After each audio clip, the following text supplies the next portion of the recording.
So ரொம்ப நாள் கழிச்சு வந்து பாத்தீங்கன்னா பை ஒன் கெட் டூ அப்படின்ற ஒரு ஆஃபர் இருந்தது. எனக்கு எப்பயுமே பிடிச்சது பை ஒன் கெட் ஒன் அப்படின்றது. ஏன்னா அதுதான் வந்து பாத்தீங்கன்னா பிரைஸ் ரொம்ப கம்மியா இருக்கும். அதனால நான் என்ன பண்ணேன்,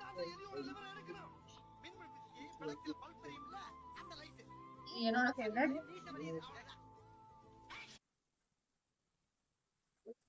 இது என்னோட ஃப்ரெண்டோட ஃபேவரட். இதெல்லாம் ஃபர்ஸ்ட் டேஸ்ட்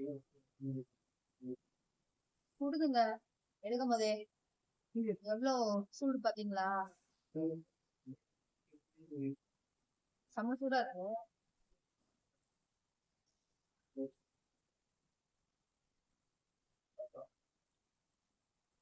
வாழ்க்கையில எவ்வளவு கஷ்டம் இருந்தாலும் ஒரு பீஸாவை கடிக்கும் போது மனசு மனசு ஏதோ கொஞ்சம் வந்து அந்த கஷ்டத்தை மறந்து வயிறு எல்லாம் ரொம்ப சந்தோஷமா இருக்கும். நீங்களும் ட்ரை பண்ணி பாருங்க. இது எல்லாத்தையும் இதெல்லாம் அவங்களுக்கு சொல்லாம வேற யார்ட்டங்க சொல்ல பாருங்க.